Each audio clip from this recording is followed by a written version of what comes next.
Assalamualaikum warahmatullahi wabarakatuh. Alhamdulillah nahmaduhu wa nasta'inuhu wa nastahdiru wa nastaghfiruh wa na'udzu billahi min syururi anfusina wa min sayyiati a'malina. Man yahdihillahu fala mudilla lahu wa man yudlil fala hadiyalah.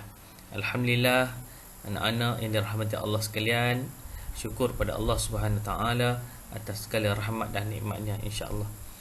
Pada hari ini kita akan berbincang sekali lagi berkenaan dengan isi kandungan buku pendidikan Islam tahun 6. InsyaAllah pada hari ini kita akan mengupas satu bidang, iaitu bidang adab yang bertajuk Rehlah Merehatkan Minda. Baiklah, sebelum kita meneruskan pembelajaran kita ataupun kupasan tajuk ini, kita tengok apa kriteria kejayaan untuk kita capai pada hari ini. Okey, baik. Kita ada dua matlamat ataupun kriteria yang kita nak capai pada hari ini. Yang pertama, anda semua dapat menyatakan apa maksud rehlah. Rehlah tu apa maksud dia? Rehlah ini pinjaman bahasa Arab kan?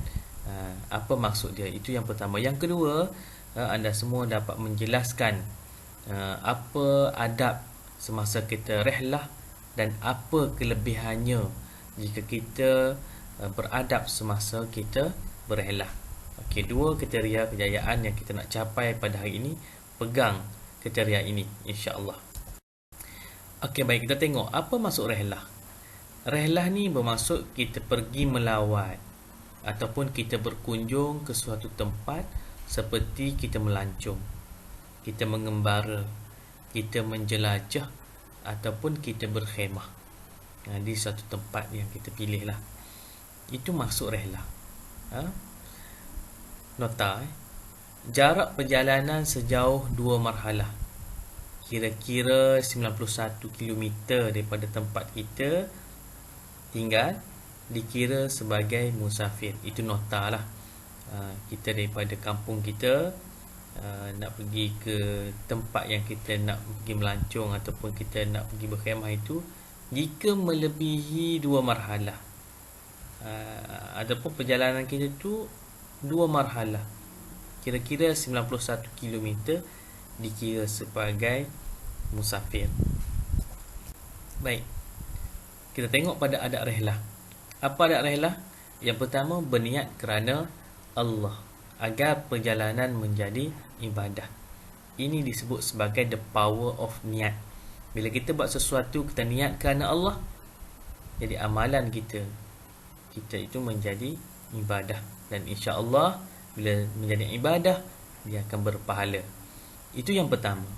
Adab rehlah yang kedua, memulakan perjalanan rehlah dengan menunaikan solat sunat musafir dan berdoa. Dianjurkan oleh baginda Ar-Rasul, bila kita nak keluar rumah kita baca doa. Bila kita nak jalan jauh, kita disunatkan untuk solat sunat musafir dan berdoa keselamatan. Mudah-mudahan perjalanan kita itu selamat tiba di tempat yang kita tuju. Itu adab rehlah yang kedua. Yang ketiga, memilih tempat yang bersesuaian dan tiada unsur larangan Allah. Tempat yang kita nak pergi itu adalah tempat yang sesuai, dan tidak ada sebarang unsur-unsur yang bertentangan dengan larangan Allah Subhanahu Wa Taala. Yang keempat, menutup aurat dengan sempurna supaya maruah terpelihara. Bila kita pergi keluar rumah sahaja, pastikan aurat bagi lelaki dan bagi perempuan. Sempurnakan pakaian anda, sempurnakan, tutup semua aurat-aurat di badan anda itu agar maruah anda terpelihara. Yang kelima, pastikan mendapat keizinan ibu dan bapa. Bagi anak-anak bujang, pastikan keizinan ibu bapa untuk kita keluar atau mengembara dan sebagainya. Yang keenam, menjaga mata, menjaga telinga, menjaga fikiran dengan mengagungkan keindahan ciptaan Allah Subhanahu Wa Taala. Allah bagi mata, Allah bagi telinga, jaga elok-elok. Mudah-mudahan kita tidak terjerumus kepada perkara-perkara yang mungkar. Yang ketujuh, sentiasa menjaga waktu-waktu solat. Ini ramai di kalangan kita. Bila kita pergi rehlah, pergi melancong, pergi mengembara, waktu solat kita abaikan. Tidak seyogianya, tidak sepatutnya kita mengabaikan waktu solat ini. Kerana sepanjang perjalanan itu kita mengharapkan Allah Subhanahu Wa Taala menjaga kita. Jadi bagaimana kita nak Allah jaga kita? Kita kena jaga waktu-waktu solat kita. Yang ke-8, sentiasa mengingati dan memuji keagungan ciptaan Allah. Bila kita melalui suatu benda ataupun kita keindahan alam, cantiknya gunung, cantiknya sungai, indahnya laut, kita sentiasa mengingat inilah ciptaan Allah Subhanahu Wa Taala. Memuji ciptaan Allah Subhanahu Wa Taala. Itulah 8 adab rehlah yang saya dapat senarai di sini. Seterusnya, kita tengok apa kelebihan rehlah. Apa kelebihan rehlah sebenarnya? Yang pertama, dapat menenangkan fikiran. Fikiran kita berserabut dengan urusan dunia. Sekali-sekala molek juga kita pergi berehlah untuk tenangkan fikiran kita. Aqlus salim fi jismus salim. Akal yang sihat dalam tubuh badan yang sihat. Macam mana nak sihatkan tubuh badan? Boleh kita pergi berehlah. Mudah-mudahan fikiran kita turut sama sihat. Yang kedua, mengenali budaya tempatan. Kita berada di tempat kita sahaja. Sekali-sekala kita keluar pergi ke daerah lain, pergi ke negeri lain untuk melihat budaya tempatan dan untuk kita menimba ilmu. Yang ketiga, dapat merangsang minda. Minda kita ni perlu dirangsang dengan melihat benda-benda baru, pengalaman-pengalaman baru, ilmu baru. Jadi kita perlu berehlah untuk perkara itu.